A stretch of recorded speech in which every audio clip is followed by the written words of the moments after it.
Drive your readers into a click frenzy using the curiosity gap. You must quickly win your audience's attention in this noisy online world, and one of the easiest ways to do this is using curiosity. But first, do you remember when this last happened? You're minding your own business in Facebook when a random article from a clickbait site like Viral Nova, BuzzFeed or their ilk pops up.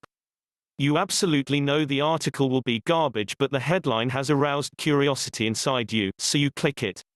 As you know, 99% of times you end up disappointed and feeling cheated.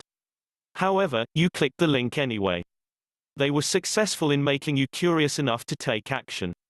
It's the sole reason why sites like Viral Nova and BuzzFeed are so popular. Here's the important part. This is why sites like Viral Nova and BuzzFeed are so popular.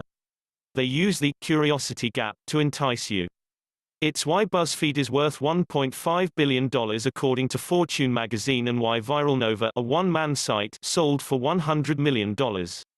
There's no debating, regardless of your feelings towards these sites, I dislike them, the curiosity gap works. And it doesn't just work for the social media generation or millennials. Seriously, curiosity works on everyone, including you. The good news is this: there's a legit and credible way to use the curiosity gap in your marketing. So here's the marketing lesson here. You can ethically use the curiosity gap to increase readership of your content or clicks to your affiliate links. Here's how to do it ethically. Avoid telling your readers everything in your headline or content. And use intrigue and mystery to build their desire, then make them click to find out more. As long as you do not mislead the reader, they will not feel cheated. So, avoid bad headlines and promises that you don't deliver on. You could win most people's attention with a headline such as, "How to get sex with supermodels on demand."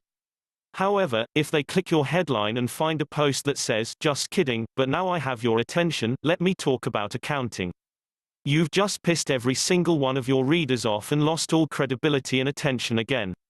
How to use the curiosity gap in your marketing.